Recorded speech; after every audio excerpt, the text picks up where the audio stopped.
اپنی ہی شاعری پر گفتگو کرنا اگر تعریفی انداز سے ہو تو ظاہر ہے کہ وہ بہت معیوب بات ہے، لیکن ایک آدمی جس نے کچھ شعر لکھے ہوں، کوئی ادب میں کام کیا ہو، اسے یہ مایوسی ہو جائے کہ قاری میسر نہیں ہے، یا موجودہ جو ادبی فضا اور ادبی فہم اور ذوق کی جو سطح ہے اس میں مطلب میں کہیں جگہ نہیں بنا سکتا، اور ساتھ ساتھ وہ یہ چاہتا بھی ہو کہ اس نے جو کہا ہے وہ آج کی سطح فہم اور سطح احساس تک پہنچ سکے کسی طرح سے، تو وہ پھر اپنی شاعری کو گویا ایک انتہائی بدلے ہوئے ماحول اور اپنی دانست میں مایوس کن حالات میں جیسے یا تو زندہ رکھنا چاہتا ہے، یا اس میں موجود اپنے یہاں موجود تخیل اور احساس وغیرہ کو اس اعتبار سے ضروری سمجھتا ہے دوسروں تک پھیلانا کہ وہ ان کے ہونے کی سطح بلند ہو جائے، ان کا ذوق زیادہ پختہ ہو جائے، اور ان کا فہم جمالیاتی معانی کو سمجھنے والی استعداد یا کم از کم شوق اور ذوق پیدا کر لے، جو مجھے دکھائی نہیں دیتا آج کل۔ تو تیسرا جو سبب ہے، جو زیادہ بڑا سبب ہے، وہ سبب یہ ہے کہ ہمارا ایک جمالیاتی ورلڈ ویو ہے، یعنی ہماری ایک ایسی ادبی اور شعری روایت ہے جس میں معنی اخذ کرنے اور معنی کو یعنی معانی کو اظہار دینے کے میتھڈس ہیں، ذرائع ہیں، اور ان کی خاص صورتیں ہیں۔ یعنی ہمارے یہاں معنی، اب یار یہ سب لوگ کہتے ہیں معنی کہا کرو، تو اب ہم بھی کہنے لگے ہیں کہ ہمارے یہاں معنی کی تعمیر کے جو عناصر ہیں وہ دوسری روایتوں سے ممتاز ہیں، کہیں مختلف ہیں، کہیں متصادم ہیں۔ تو جن ادراکی ایلیمنٹس سے اور جس تصور معنی کے سائے میں رہتے ہوئے ہمارے معانی اپنی تشکیل کرتے ہیں، وہ دوسری روایتوں سے، یا یوں کہہ لیں کہ ہر روایت اس معاملے میں دوسری روایت سے مختلف رہتی ہے۔ تو معانی کی ادراکی اور اظہاری انفرادیت اگر کسی روایت میں سے، یعنی کسی ادبی اور شعری روایت میں کمزور پڑنے لگے یا اس میں سے غائب ہوتی جا رہی ہو، تو پھر کچھ لوگوں کو اٹھنا چاہیے کہ وہ تجدید معنی کا کام کریں۔ تو میں یہ کام عرصے سے کر رہا ہوں، کبھی بے دل کے حوالے سے، کبھی دیوان شمس کے حوالے سے، غرض مختلف حوالوں سے۔ تو اس پہ بھی یہ جیسے ایک فقرہ سننا پڑتا ہے کہ اس کی اپنی تو کوئی فکر وغیرہ ہے ہی نہیں، یہ تو بس شارح اور ترجمان بنا پھرتا ہے۔ تو مطلب وہ بھی، اور وہ ان اطراف سے سننا پڑتا ہے کہ جنہیں ابھی مطلب الف بے پڑھنا، الف بے حفظ کرنا چاہیے، وہ لوگ اس طرح کی فقرے بازی کرتے ہیں۔ تو اس میں جو میں کہہ رہا تھا کہ بڑا مقصد یہ ہے کہ ہم اپنی شعری یا تخلیقی روایت میں جو تشکیل معانی کا عمل ہے، جو ہمارے تخیل اور طرز احساس کو بھی ممتاز اور منفرد بناتا ہے، وہ کیا ہے؟ تو اس میں اس کے ظاہر ہے کہ بہت سارے پہلو ہیں، بہت ساری جہتیں ہیں. تو میں آج کچھ ایسی چیزیں اپنی پڑھوں گا کہ جس میں انسان اور اس کی دنیا، یا مستقبل اور مستقبل کے انسان کے بدلتے ہوئے تعلق جیسے ایک آندھی کی طرح ہمیں درپیش ہے. ہم اپنی ٹمٹماتی لو والے دیے کے ساتھ اس آندھی میں کسی صورت سروائیو کر جائیں، اس کی یہ کوششیں ہیں. تو اپنے ورلڈ ویو یعنی اپنے انفس و آفاق کا احاطہ کر لینے والا تصور وجود، اس کو جیسے اس میں اس کا اعادہ کرنے کی اور اسے ذرا ایک جدید انداز کے سمبلزم سے ظاہر کرنے کی کوشش کی ہے. اور اس میں تقریباً سارے جو اسماء ہیں، ناؤنز ہیں، وہ سب علامتیں ہیں. تو اس سے یہ بھی جیسے مظاہرہ کرنا آسان ہو جائے گا کہ علامت کیسے بنتی ہے اور کیسے سمجھی جاتی ہے. پھر یہ کہ اور یہ جو گفتگو ہوگی یہ مصنف کے قاری بن جانے کے بعد اپنی تصنیف کو دیکھنے کا نتیجہ ہوگی.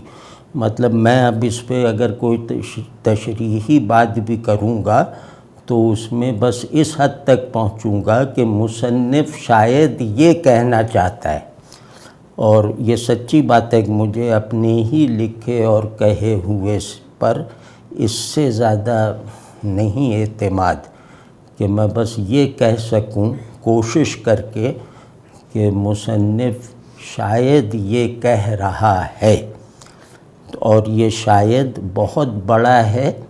اس شاید میں قاری کی ذمہ داریاں اور قاری کی اہلیت بھی آ جاتی ہے، اور اس شاید کی کھیتی یہ ایک کھیتی کی طرح ہے جس میں پڑھنے والا اپنے اپنے پودے اگا سکتا ہے. تو وہ انشاءاللہ اس سے شاید واضح ہو جائے. اور یہ کام پہلی مرتبہ نہیں کر رہا میں. جیسے ٹی ایس ایلیٹ بہت حساس تھے تو وہ اپنی نظموں پر، بعض نظموں پر، بعض مشکل مقامات پر اس طرح پڑھنے والوں کی جیسے مدد کیا کرتے تھے. یہ جیسے یہ جو ان کو جیسے 3 مصروں کے ٹکڑے ہیں اور ان کو قطعات کہہ لیں یا ایک نظم کے مختلف اسٹینزا کہہ لیں، تو یہ وہ ہیں. اور اس کے بارے میں جیسے میں سمجھتا ہوں کہ اس کو اگر میں یہ کہوں کہ 2050 میں 2050 کے لیے ایک نظم، تو شاید وہ ٹھیک ہو. تو یہ عالم سنگ و کلوخ. اچھا، اس میں کچھ لفظ مشکل آئیں گے جو آج کل ہماری وجہ سے مشکل ہے. یہ اردو روزمرہ کا، عمومی روزمرہ کا حصہ رہے ہیں جو ہم نے اپنی زبان کے ساتھ وفاداری کو تج دینے کے نتیجے میں مشکل بنا رکھے ہیں. تو ایک جیسے کام یہ بھی ہے کہ اپنی زبان کے بہترین جو معنی کو کنٹین اور ایکسپریس کرنے والی جو بہترین صلاحیتیں زبان میں پائی جاتی ہیں، اس کے لفظوں کی شکل میں، اس کی ترکیبوں کی حیت میں، ان کو بحال کیے بغیر اب ہماری ذہنی سطح، اخلاقی سطح، احساساتی سطح آدمیت کے درجے کو نہیں پہنچ سکتی. تو یہ بھی ایک اس کے پیچھے جیسے ایک یہ مشن ہے اصلاحی سا. تو یہ عالم سنگ و کلوخ، سائے جہاں متروک پڑے ہیں اور شجر منسوخ. کہ یہ جو ہے وہ ٹریجڈی کا جیسے آخری نقطے کی طرح ہے کہ جیسے مرنے سے پہلے نکلنے والا سانس وہ زیادہ آواز کے ساتھ ہوتا ہے. تو یہ عالم سنگ و کلوخ، یعنی یہ مٹی اور پتھر اور ڈھیلوں سے بھرا ہوا عالم، یہ دنیا جس نے انسانوں کو بھی پتھرا دیا ہے، جس نے فطرت کو بھی خشک مٹی کا سخت ڈھیلا سا بنا کے رکھ دیا ہے. فطرت مٹی کا ڈھیلا بن کے رہ گئی ہے اور آدمی پتھرا گیا ہے. تو یہاں تو ظاہر جب یہ ہو چکا ہے تو یہاں سائے متروک ہو گئے ہیں، یعنی جو چھاؤں آتی تھی، مطلب چھاؤں اور شجر یہ علامتیں ہیں، وہ میں ابھی عرض کرتا ہوں. تو سائے جہاں متروک پڑے ہیں کہ جہاں پرچھائیوں کو ترک کر دیا گیا ہے، متروک اور ڈسکارڈ کر دیا گیا ہے، اور پیڑ اور شجر منسوخ اور پیڑوں کو منسوخ کر دیا گیا ہے.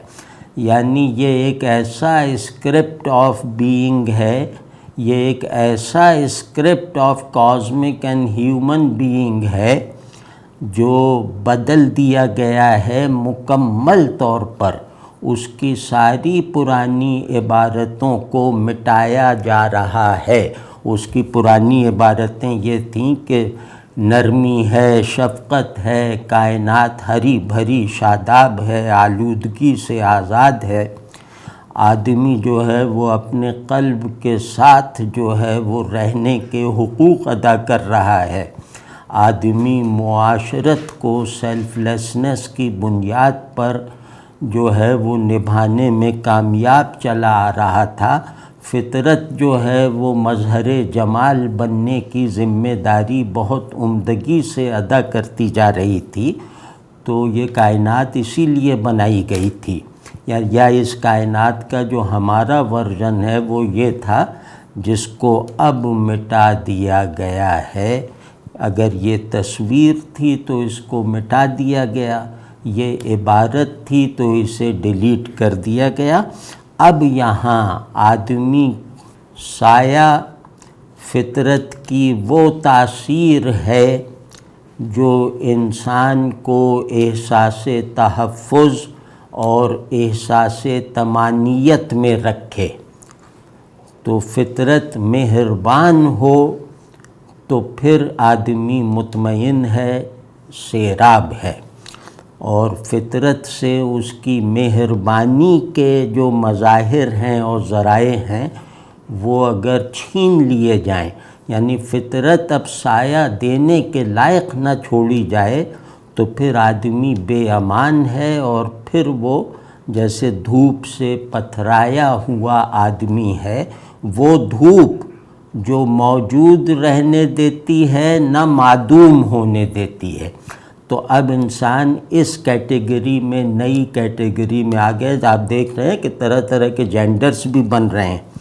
تو اب انسان ایک نئی کیٹیگری میں آ گیا ہے کہ اسے موجود ہونا بھی میسر نہیں اور معدوم ہونا بھی حاصل نہیں ہے. تو یہ سایہ تھا فطرت سے تعلق کا وہ نتیجہ جو آدمی میں ایک سیلف ایکسٹینشن پیدا کرتا تھا، جو فطرت کو ماں کے آرکیٹائپ میں رکھتا تھا. تو وہ سارا مٹا دیا گیا اور شجر ہی منسوخ ہو گئے. یعنی شجر منسوخ، سائے متروک، پتھر اور ڈھیلوں سے بھری ہوئی یہ دنیا ہے جن میں ہر پتھر کے پاس ایک شناختی کارڈ ہے اور ہر مٹی کے سخت بانجھ ڈھیلے پر جیسے کسی زمیندار کی رجسٹری موجود ہے. اس کے سوا دنیا کچھ نہیں رہ گئی. اگلا جو ہے وہ ہے ہر سیارہ آبلا پا ہے. ہر سیارہ آبلا پا ہے، خارستان وجود و عدم میں آدم چلنا سیکھ رہا ہے.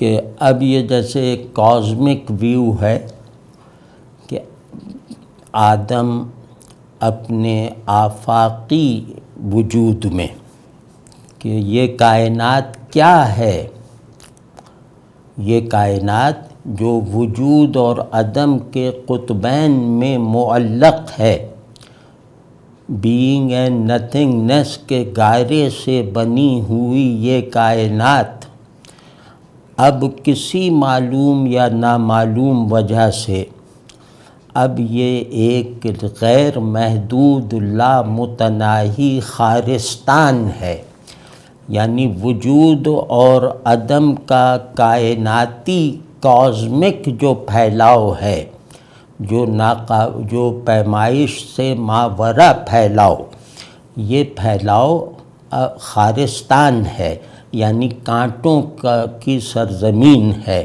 اور یہ سیارے ستارے یہ سب جو ہیں وہ انہی کانٹوں کا اظہار ہیں۔ یہ آسمان پہ جو ستارے نظر آ رہے ہیں یہ دراصل اس خارستان کے مختلف کانٹے ہیں۔ تو اب کائنات وجود و عدم کے بیچ میں تو ہے جیسی کہ وہ ہوا کرتی تھی، لیکن اب وجود اور عدم کے بیچ میں گلستان نہیں ہے، دریا نہیں ہے، اب صرف خارستان ہے، یعنی جہاں کوئی منزل نہ ہو اور جہاں کوئی مسافر نہ ہو۔ تو اب کائنات رفتہ رفتہ اس طرح بنتی جا رہی ہے کہ آدمی کے آگے کوئی منزل نہیں، اور یہ راستہ اتنے زیادہ کانٹوں سے بھر دیا گیا ہے کہ کوئی مسافر اس پر چلنے کی ہمت بھی نہیں کر سکتا، یا یہ مسافروں کو اپنی طرف کشش ہی نہیں کر سکتی۔ تو اس میں اب جو نیا آدم ہے، ڈی ہیومنائزڈ ورژن آف ہیومینٹی جو ہے، یعنی ایک آدم حالت سکرات میں زندگی کی امید کے ساتھ، یہ اب سن 2050 میں یہی حال ہمارے خیال میں آدمی کا ہو جائے گا کہ وہ آدمیت سے دستبرداری پر مجبور، لیکن آدمیت سے جڑا رہنے کی ایک امید کے ساتھ اپنا آخری سانس لے گا۔ تو اب اس خارستان وجود و عدم میں بھی آدم اپنی آخری کوشش کر کے دیکھ رہا ہے کہ اس مستقل طور پر انسان دشمن کائناتی پھیلاؤ میں اور اس میں اگے ہوئے کانٹوں پر میں چلنا سیکھ جاؤں تو شاید سروائیو کر جاؤں۔ تو آدم کا سروائیول یعنی دا مین، اس کے بچنے کا جو اب واحد راستہ ہے وہ یہ ہے کہ وہ اس خارستان وجود و عدم میں چلنا سیکھ جائے۔ تو یہی اب یہ بیچارہ کر رہا ہے کہ چلو اسی پہ چلنا سیکھ لیتے ہیں۔ نقطہ برابر چھاؤں یہ دل ہے، نقطہ برابر چھاؤں یہ دل ہے، ہست و نیست کے ویرانے میں لامتناہی دھوپ کے در پہ، ہست و نیست کے ویرانے میں لامتناہی دھوپ کے در پہ۔ وہ جیسے خارستان وجود و عدم ہے پہلے اس میں، تو اب اسی کو بدل کے اس طرح تعبیر کیا ہے کہ یہ اب ہست و نیست کا ویرانہ ہے۔ کائنات پوری معلوم اور نامعلوم وہ خارستان وجود و عدم ہے، اور انسانی دنیا ہست و نیست کا ویرانہ ہے۔ تو ہست و نیست کا ویرانہ کا مطلب ہے کہ ہونا بھی محمل اور نہ ہونا بھی لایعنی، جینا بھی غیر انسانی، مرنا بھی انسانی نہیں رہ گیا یا رہ جائے گا۔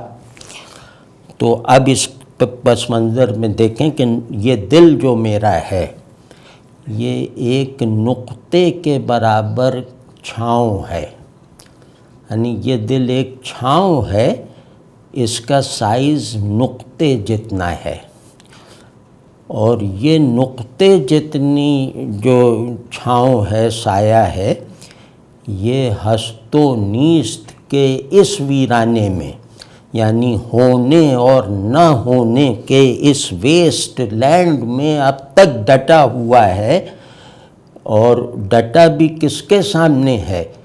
ایک دھوپ جو لامتناہی ہے، یہ جانتا ہے کہ ایبسرڈٹی کی، ڈی ہیومنائزیشن کی، یہ روح کو جھلسا دینے والی اور وجود کو جو ہے وہ جلا دینے والی دھوپ، اس کا کوئی سرا، کوئی انت نہیں ہے، یہ لامتناہی ہے۔ تو یہ جو نقطہ برابر چھاؤں ہے، یہ اس دھوپ کے مقابلے میں کھڑی ہو گئی ہے کہ نہیں، میں پسپائی اختیار نہیں کروں گی۔ تو اب یہ دل ہے کہ دل اگر بیدار ہو تو وہ نقطہ برابر چھاؤں کے برابر، چھاؤں اتنا ہی کیوں نہ ہو، وہ لامتناہی دھوپ یعنی ڈی ہیومنائزیشن کی تمام تر اسکیموں کا، اس کے لامتناہی تسلسل کا، اس کے کائناتی سے دباؤ کا سامنا کر سکتا ہے، شاید کامیابی کے ساتھ۔ دل کہتے ہیں جہاں آدمی اپنے جذبہ وجود اور اپنے منتہائے ذہنی کے ساتھ یکجان حالت میں موجود ہو، اس سطح پر معدوم یعنی عدم کی رسائی نہیں ہے، اس سطح پر تاریخ کا ڈر نہیں رہ جاتا، کیونکہ یہاں آدم اپنی پوری سیٹسفیکٹری ڈیفینیشن کے ساتھ مطمئن ہے، اور اس کے اندر کی یہ جو ریئلائزیشن ایسے اطمینان کا باعث ہے جو آگ میں بھی ختم نہیں ہوتا۔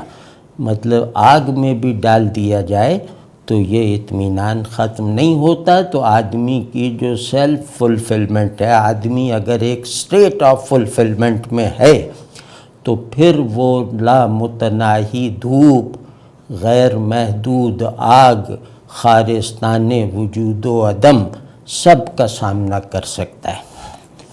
کیسی معطل خاموشی ہے۔ بھائی یہ 2050 والی بات ذہن میں رہے، کیسی معطل خاموشی ہے، سفرے بود و نبود ہے لرزاں، ذرے کو اتنی بھوک لگی ہے۔ ابھی تک جو ہے نا وجود و عدم کی بائی پولیرٹی میں ہم آدم اور اس کی دنیا کو دیکھ رہے ہیں، یعنی موضوع یہ ہے۔ تو کیسی معطل خاموشی ہے، ہم اپنی آواز کائنات تک نہ پہنچا سکے، کائنات کا سناٹا امپورٹ کر لیا ہے۔ تو وہ جو کائنات سے کائناتی خاموشی جو ہے وہ ہمارے اندر جو داخل ہو گئی ہے، وہ اس انتظار میں ہے کہ میں خود سے اپنا اظہار کر لوں یا مجھ سے کوئی کام لیا جائے گا کسی باہر یعنی انسان کی طرف سے یا کسی بھی ایجنسی سے۔ تو یہ کائناتی خاموشی جیسے دم سادھے ہوئے ذرے کے برابر ایک سیارے میں سمانے کی کوشش کرتے ہوئے ابھی جو ہے وہ دیکھ رہی ہے، ابھی صورتحال کو بھانپنے کی کوشش کر رہی ہے، ابھی یہاں اس کو وہ شور نہیں دکھائی دیا جس سے یہ اپنی مناسبت تضاد جو ہے وہ پیدا کر سکے، یعنی اپنے کام کا آغاز کر سکے۔ اگر یہاں شور ہوگا تو وہ کام کرے گی نا۔ تو یہ معطل خاموشی ایک ہے جس نے اندر باہر سب کو لپیٹ میں لے رکھا ہے، وہ میرے اندر بھی ہے اور باہر بھی ہے۔ اگر ہم اس کو لوکلائز کر کے دیکھیں تو یہ خاموشی جو ابھی معطل ہے، یہ کوئی معمولی خاموشی نہیں ہے۔ وجود و عدم کا دسترخوان لرزے میں ہے، یعنی وجود و عدم کے دسترخوان کو دیکھ کر لگ رہا ہے کہ جیسے یہ جس زمین پر بچھا ہے اس زمین میں بھونچال جو ہیں وہ زمین بھونچال اگل رہی ہے۔ تو یہ لرزاں ہے، دسترخوان لرزاں ہے۔ اور سفرۂ بود و نبود، یعنی اس میں جو بود اور نبود کے برتن، وجود اور عدم کے برتن اور قابیں اور ڈشیں اور وہ سب رکھے ہوئے تھے، وہ سب ٹوٹ پھوٹ گئے۔ ظاہر ہے دسترخوان کے نیچے زلزلہ آ گیا ہے تو سب کھانا اور اس کے برتن وہ سب خلط ملط ہو گئے ہیں اور ٹوٹ پھوٹ گئے ہیں۔ تو اب یہ پتہ ہی نہیں چلتا کہ کون سی ڈش وجود کی تھی اور کون سی قاب عدم کی تھی۔ تو یہ لرزہ جو آیا ہے یہ کسی بھونچال سے نہیں آیا ہے، زمین کے ہلنے سے نہیں آیا ہے، یہ لرزہ ایک عجیب وجہ سے آیا ہے۔ یہ زلزلہ اس لیے آیا ہے کہ ذرے کو بھوک لگ گئی ہے۔ ذرے کی خوراک کا ہم نے کبھی اندازہ ہی نہیں کیا، ہمارے تصور ہی میں نہیں تھا کہ ذرے کو بھی کھانے کی ضرورت ہو سکتی ہے۔ تو یہ اچانک ایک واقعہ ہو گیا کہ ذرہ بھوکا ہو گیا ہے اور وہ کہہ رہا ہے کہ یہ سفرۂ بود و نبود جو بھرا ہوا ہے سب چیزوں سے، میرے لیے یہ ناکافی ہے۔ تو ایک ذرے کی بھوک نے وجود و عدم کے دسترخوان کو اجاڑ کر رکھ دیا اور پھر بھی وہ بھوکا ہے۔ تو ذرے کی بھوک یہ بھی علامتی ہے، سفرۂ بود و نبود بھی اور خاموشی بھی۔ خاموشی کہتے ہیں کہ جس کو ڈیفائن نہیں، معطل خاموشی کہ یہ عدم کی قبیل سے ہے یا وجود کی قبیل سے، یہ ابھی طے نہیں ہو پا رہا۔ اور ذرے کو اتنی بھوک لگی ہے کہ جو بیسک کائناتی یونٹ ہے وہ جو ہے وہ اب اس کائنات میں خود کو سموئے رکھنے پر راضی نہیں ہے۔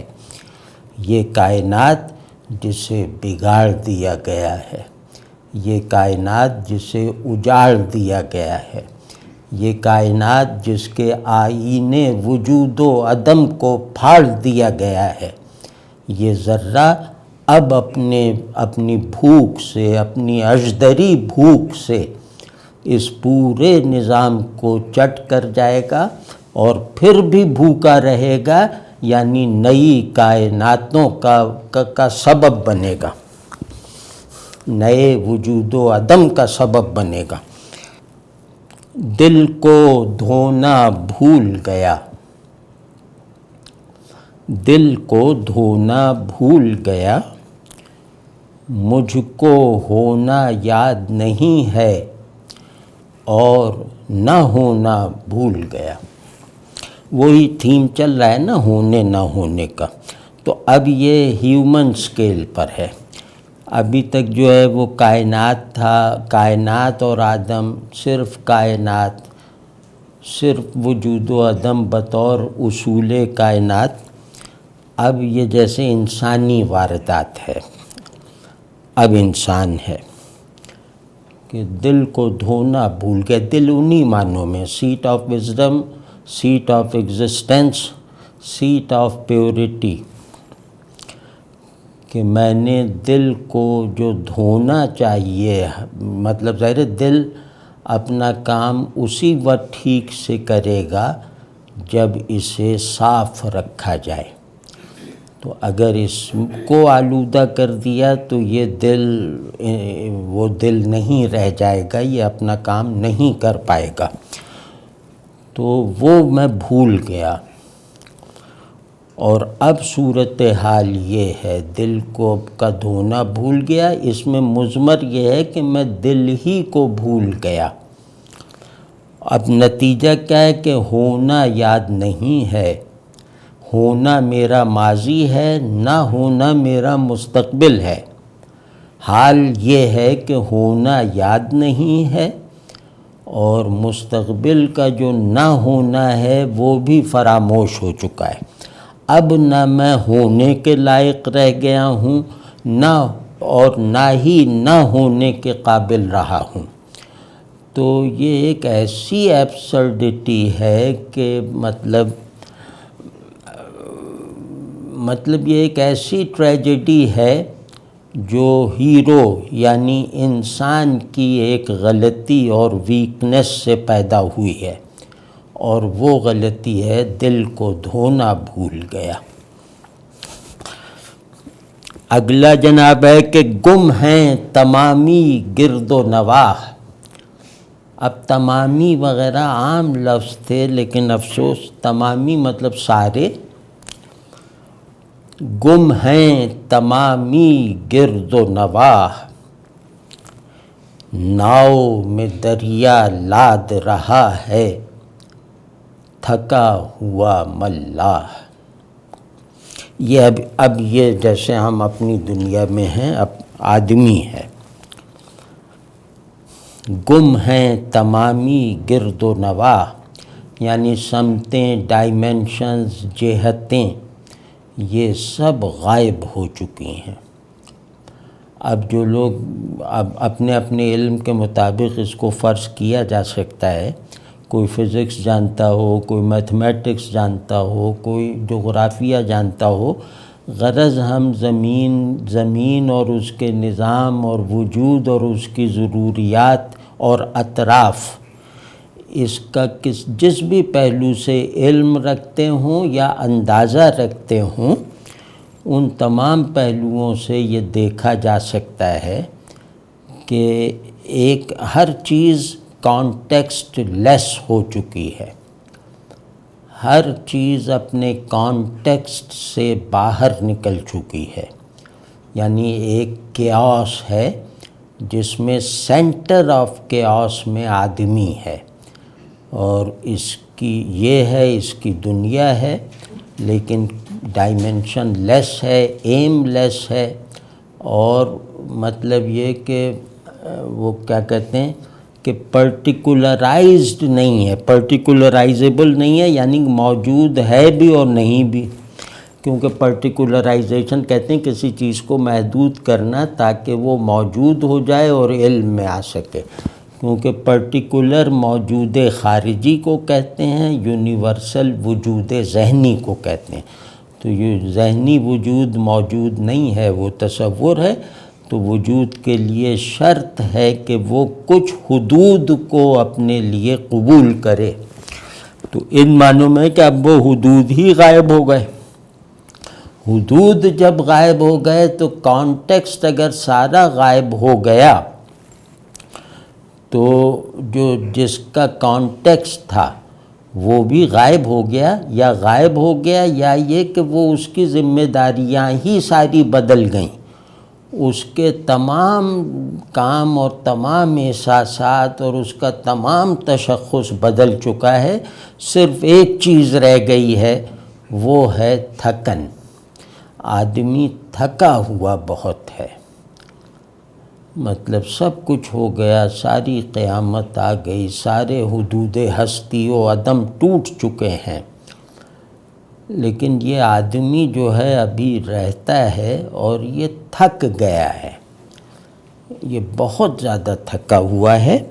تو یہ ایسا ہی ہے کہ جیسے یہ دریا میں کشتی چلانے والا وہ ملاح ہے جس کو کانٹیکسٹ کے غائب ہو جانے نے، یعنی دریا وغیرہ، وہ ناؤ اور وہ ناؤ چلانا، یہ سارے تصورات اب بالکل معلق ہو گئے نا، کیونکہ گرد و نواح تو ہے ہی نہیں، کانٹیکسٹ نہیں ہے، دریا نہیں ہے، دریا وہ دریا نہیں، ملاح وہ ملاح نہیں، کشتی وہ کشتی نہیں۔ تو اب ایک جیسے وہ چیزیں اپنا متضاد بن رہی ہیں، مطلب کہنا اس میں یہ کہ چیزیں اپنے آپ کو کھا رہی ہیں، اپنے آپ کو نگیٹ کر رہی ہیں۔ اب موجود رہنے کا صرف ایک طریقہ رہ گیا ہے کہ اپنی موجودیت کو معدومی کے تجربے سے گزارتے رہو، اپنے وجود کے ہر پچھلے لمحے کو لمحے عدم بنا کر اگلا لمحہ وجود پچھلے عدم سے عکس کر کے آگے بڑھتے رہو۔ اب آپ دیکھیے کتنا بڑا کیاس ہے، صرف اس وجہ سے کہ ڈائمنشنز ہٹ گئی ہیں، مطلب کوئی سیاق و سباق رہ ہی نہیں گیا کہ ہم وجود عدم یا فلاں فلاں میں تمیز کر سکیں۔ تو اب اس میں ایک کردار ہے آدمی، تھکا ہوا آدمی۔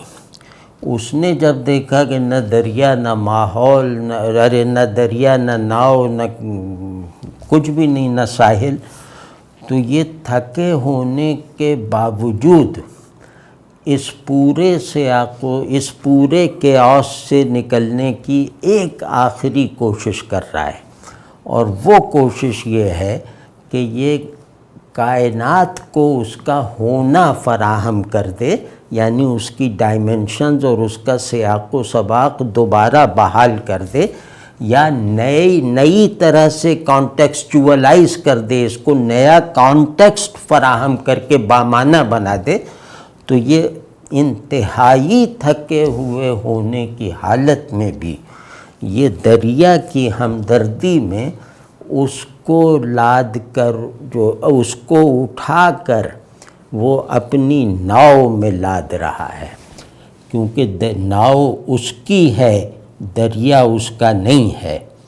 تو یہ اپنی طرف سے گویا وہ دریا کو محمل اور ریلیشن لیس ہو جانے سے بچا رہا ہے، اپنے اور اپنی ناؤ سے منسوب رکھتے ہوئے یا کرنے کی کوشش کرتے ہوئے۔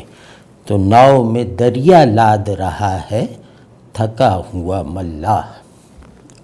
ایک غبار آلود سے لمحے میں محبوس، ایک غبار آلود سے لمحے میں محبوس، ہانپتے گھوڑے کی پرچھائیں یہ دن سورج سے مایوس۔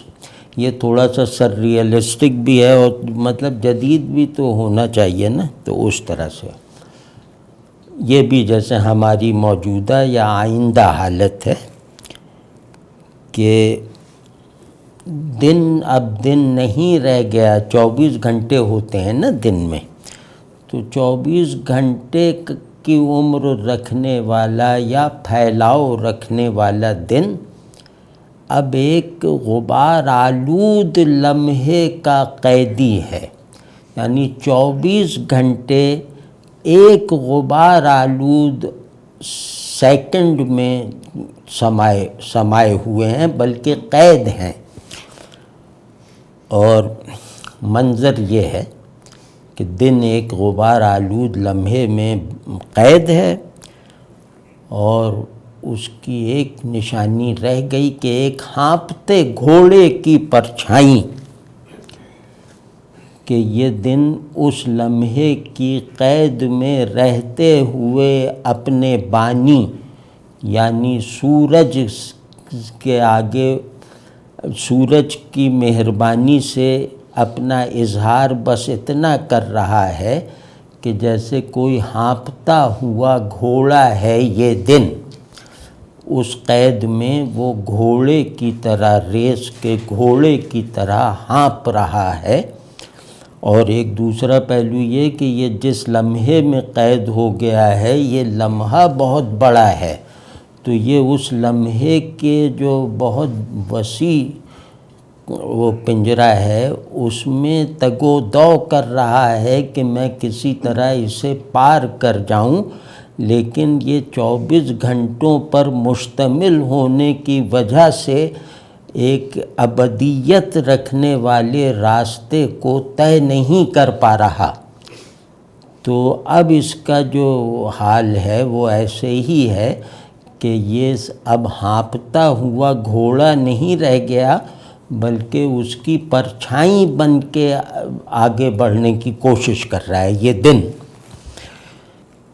تو یہ دن جو اس طرح ہو چکا ہے یہ اب سورج سے مایوس ہے، یعنی یہ دن اس بہت وسیع و عریض قید میں لمحے میں دوڑتا رہا سورج کی امید پر کہ سورج آ کے مجھے پھر بحال کر دے گا، تو لیکن ایک سورج نکلا ہی نہیں، یہ بیچارہ پرچھائی بن کے رہ گیا۔ اس لمحے میں آتی ہوئی ملگجی سی روشنی میں سورج اس کی مدد کو نہیں آیا، اور یہ سورج سے مایوس، تھکن سے چور، ہانپتے ہوئے گھوڑے کی پرچھائی بن کر اپنے اختتام کو پہنچ گیا۔ تو اس میں مطلب اس میں امیج ذرا دیکھنی چاہیے ایک پینٹنگ کی طرح کہ یہ اس طرح ہے تو وہ ہو جائے گا۔ کہ اب ایک اور چیز جو ہے وہ جیسے ایک اعلان سا ہے وہ سماعت فرما لیجئے کہ میں نے حال ہی میں مطلب پچھلے کچھ مہینوں میں 2 چیزیں دیکھی ہیں۔